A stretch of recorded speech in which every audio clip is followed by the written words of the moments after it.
Asal usul saya dari keluarga Brokenham juga, yang dimana dari sejak kecil saya tidak merasakan keberadaan orang tua. Uh, saya tidak terbiasa, Ustadz, dengan aktivitas seperti bersapa, berkabar, bertemu dengan kedua orang tua. Saya yakin di sini bukan hanya saya yang merasakan hal yang sama. Namun Ustadz, setelah saya beranjak dewasa, saya dituntut untuk melakukan itu semua. Seperti layaknya kebiasaan-kebiasaan kecil yang anak lain rasakan gitu. Saya dituntut untuk berkabar, bertemu, bahkan menafkahi. Ustadz, kami sudah tahu dan bahkan kami mencari sendiri bagaimana caranya supaya ikhlas menerima. Kami sudah sering mendengar di mana-mana bahwa mau tidak mau memang kami harus menerima keadaan itu dengan ikhlas gitu.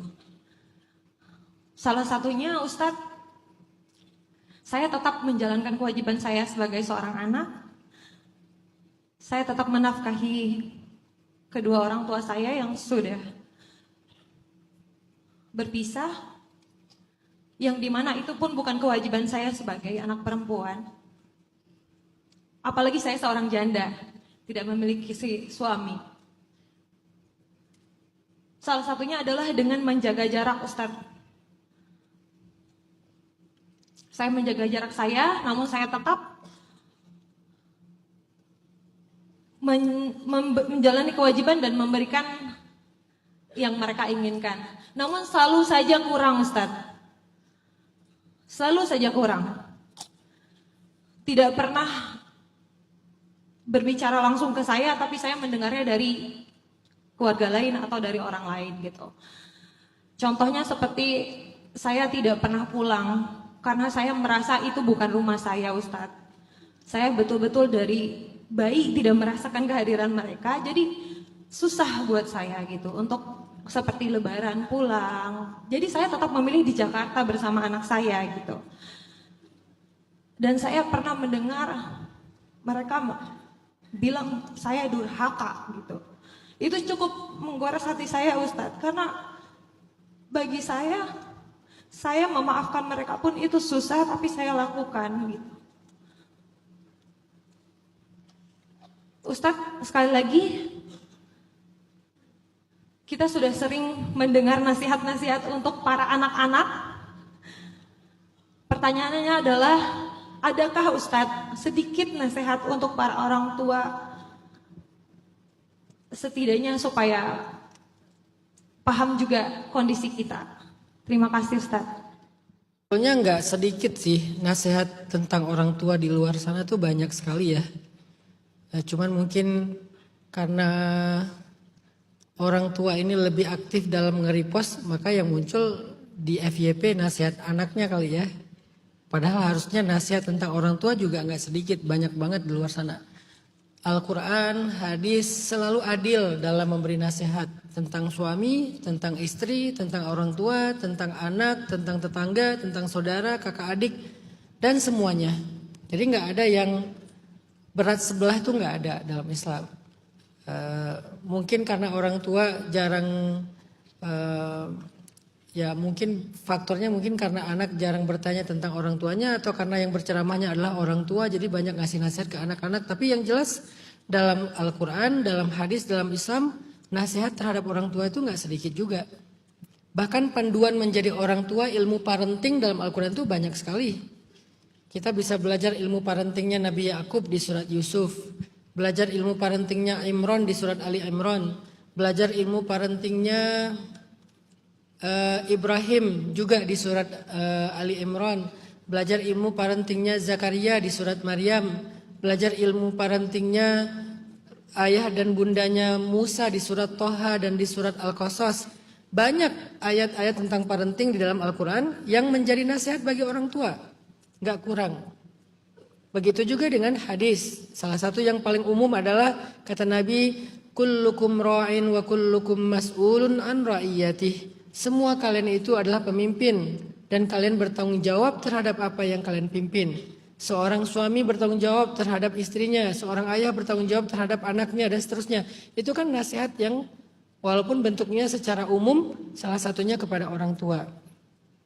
Nanti ada lagi misalnya nasihat di zaman Umar. Ini kayaknya agak lebih spesifik nih. Di zaman Umar ada seorang ayah yang marah-marah ngadu ke Umar tentang anaknya yang gak mau ketemu sama dia. Dia bilang, wahai Amirul Mukminin, anak saya memutuskan silaturahim dengan saya. Dia gak mau ketemu dengan saya. Nasihatilah dia gitu kan.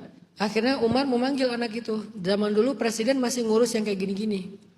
Dipanggillah anak itu sama Umar.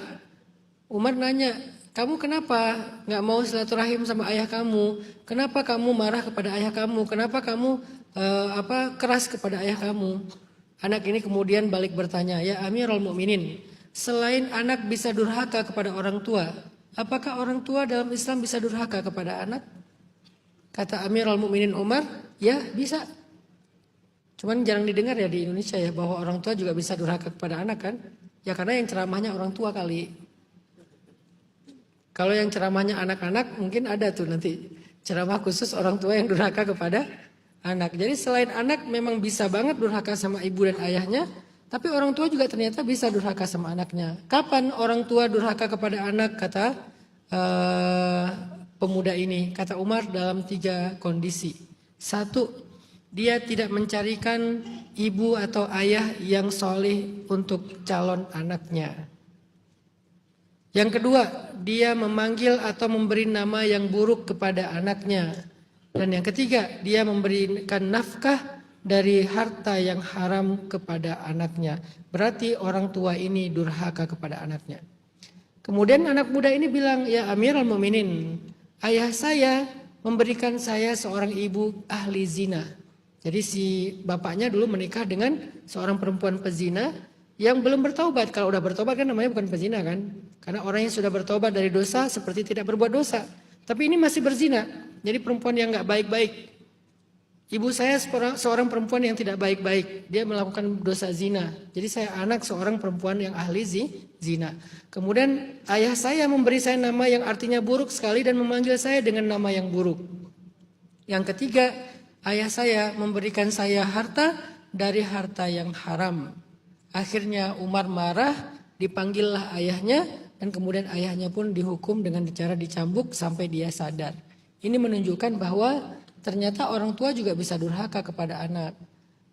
Ini yang kedua ya. Jadi yang pertama memang Islam itu seimbang, adil sekali. Yang kedua, nasihat orang tua kepada anak di dalam Al-Quran, dalam hadis, dalam literasi Islam banyak. Yang ketiga, pada akhirnya ketika kita mengalami ketidaknyamanan dari orang-orang di sekitar kita, kita nggak bisa menuntut sesimpel atau seinstan orang itu menjadi seperti yang kita harapkan. Karena kalau kita menuntut semua orang menjadi seperti yang kita harapkan, kita akan selalu kecewa dan kepentok dalam hidup kita. Kecewa sama fulan, kecewa sama fulan, kecewa sama fulan. Kadang kita kecewanya sama ayah, kecewa sama ibu, kecewa sama suami, kecewa sama istri. Karena kita selalu berharap orang itu akan seperti yang kita inginkan. Pada akhirnya kita belajar fokus dengan apa yang menjadi kewajiban saya. Terserah dia baik atau tidak kepada saya. Terserah dia menunaikan kewajiban dia apa enggak kepada saya. Karena saya tidak berakad dengan dia, saya berakad dengan Allah. Apa kewajiban saya sebagai anak?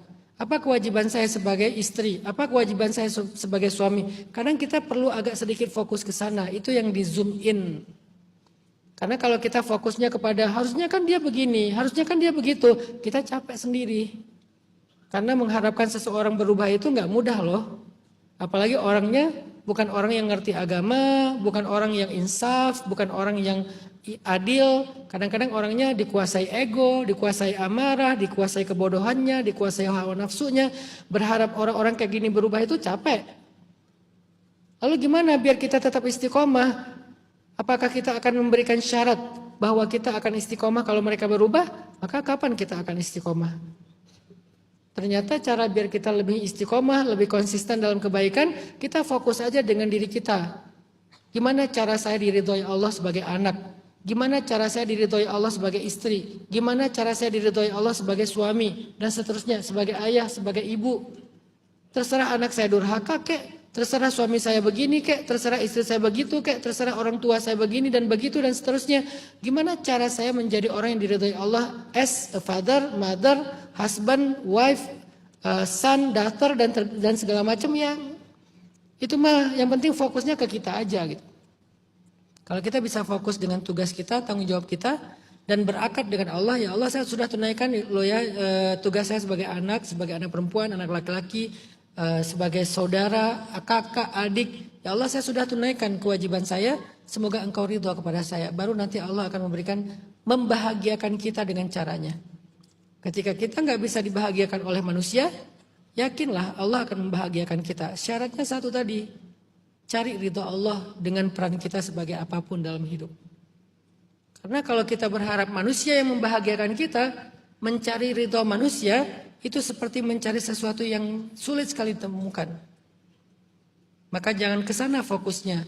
Carilah ridho Allah dengan satu syarat, jalankan peran kita sebaik mungkin yang Allah ridhoi, baik sebagai ayah, ibu, istri, suami, anak, kakak, adik, apapun. Kalau kita tidak akan dibahagiakan oleh mereka, insya Allah kita pasti dibahagiakan oleh Allah yang maha sempurna.